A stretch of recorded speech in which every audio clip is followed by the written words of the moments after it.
Hello people, my name is Seven and welcome to a Borderlands 3 news and info roundup. Instead of making a 2-minute video every time something small comes up, we're gonna talk about an assortment of topics that have come up during the previous week, in order to keep you all up to speed with everything Borderlands 3.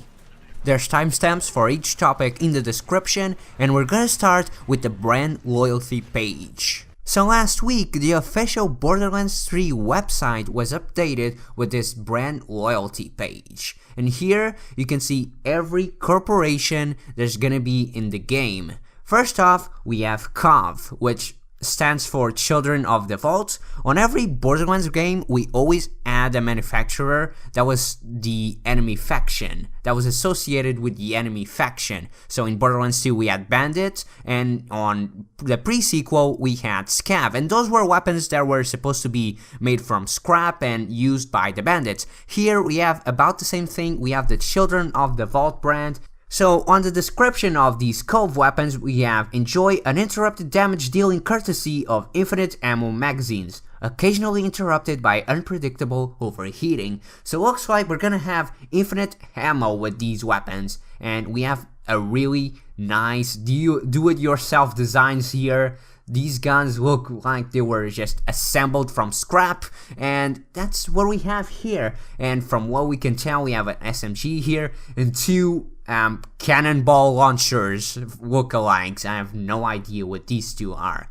Next up, we have Maliwan. We already knew they were coming from one of the previous trailers, and we can see the weapons here. You can definitely recognize them if you played the previous games, but we have a pistol, an SMG, something that looks like an assault rifle, and a sniper rifle railgun thingy. And on the bottom here, we have toggle between two elements, charge your weapon, and deal guaranteed elemental damage with your finger glued to the trigger. So looks like Maliwan is still betting on elemental damage, and looks like we're gonna have a 100% chance to deal 1 elemental damage, as well as a charged shot effect. So that is pretty cool.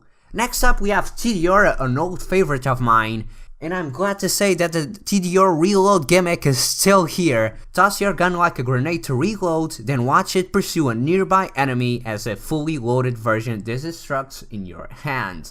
So just like in Borderlands 2 in the pre-sequel, TDR hasn't changed. We're still gonna be able to throw our weapons like grenades, and we have some kind of pistol here.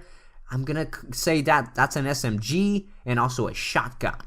Alright, next up we have the only new manufacturer, and that is Atlas. Atlas is returning from Borderlands 1. In Tales from the Borderlands, we see that Reese has taken control of Atlas, and it's very nice to know that he's back at making weapons. So, in the description we have Step 1, hit your enemies with laser attacks. Step 2, unleash a hail of smart bullets that track towards your targets. Step 3, loot. So looks like Atlas's weapons are gonna be aimbots.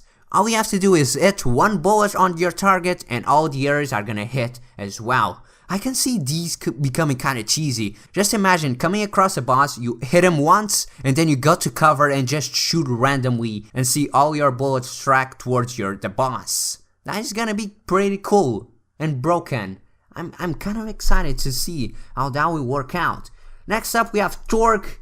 Nice, Torque is back. Switch between regular and sticky projectile fire modes. Stickies do more damage if a bunch of them detonate on the same target. This reminds me of spiker pistols. You know, the E-Tech pistols in Borderlands 2 where the bullet took a few seconds to actually deal damage?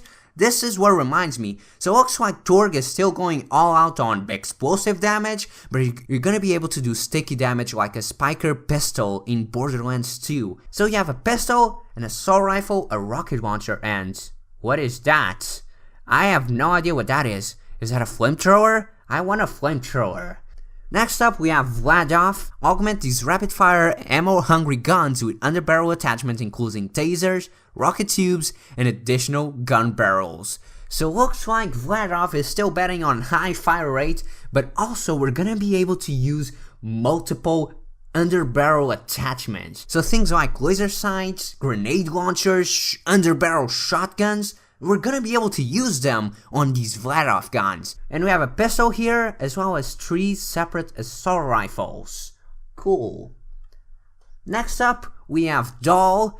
Toggle between alternate fire modes depending on your playstyle, your predicament, and your predilection for bonus damage. So looks like Doll is still having that old gimmick of burst fire weapons, but it looks like we're gonna be able to switch our fire mode. I'm not sure how useful that's gonna be, but because obviously an automatic weapon is always gonna be better than a burst fire weapon, at least on these games. So I'm not sure how these Doll weapons will work. We can see a pistol, a submachine gun, a sniper rifle, and what is this? Is this a shotgun with a weird grip? I don't know. Next up we have Jacobs, and it's nice to know that Jacobs still has the old West 6-shooter vibes. So deliver devastating critical hits to enemies soft and sensitives, then joy puke as your bullets ricochet towards their targets. So it looks like Jacobs' weapons are still gonna deal increased critical damage as well as having a very interesting ricochet effect. We have a pistol here, a shotgun, an assault rifle, and a sniper rifle. Okay. Last but not least, we have Hyperion. Even though we pretty much destroyed the dealioo space station on Tales from the Borderlands, Hyperion is still strong and it's still a manufacturer in Borderlands 3. We can see here, aim down the sights to take cover behind your weapon mounted shield and keep your finger on the trigger for increased accuracy. So it looks like Hyperion is gonna benefit from shields on all weapons, and we have here a sniper rifle, a submachine gun, and I'm gonna guess that's a pistol. They look really cool, but they're still recognizable as Hyperion weapons. Next up, last week, a small Borderlands 3 trailer was posted on Gearbox's official Instagram page. The trailer is only up for a few minutes though, and there's not much new information to be seen. Here we can see a new enemy at the back of the room. I've seen a lot of people saying that is Gage's death trap, but unfortunately that is not. It is in fact a new robotic enemy, and we can see the Vault Hunter shooting at him. Here we have two ability confirmations for two of our characters. First off, Moses' Mac is gonna be able to carry two different people, one inside and another on top of it. And second, looks like Amara, our new Siren, is gonna be able to have a bubble, much like Maya's. We can see her on the bottom there on the left, holding her 6 arms because that's normal. This last clip is about Zane the Operative. We already knew we could deploy an holographic decoy of himself, but we didn't know that you can control it and use it. We can see the bottom split screen player with that blue border on his HUD, suggesting that he's playing as the clone. Now, later that week, someone got a YouTube ad to play an unreleased Borderlands trailer, and within it, we have our first look at the HUD of Borderlands 3. Apart from a redesign job, it doesn't look that different from previous games. Everything seems to be in place, apart from the ability icon, which is no longer on top of the health bar and is instead next to the ammo count. And last but not least, yesterday Borderlands tweeted this cover image designed to hype up their gameplay release on May 1st, but also told us to find a couple of secrets within it.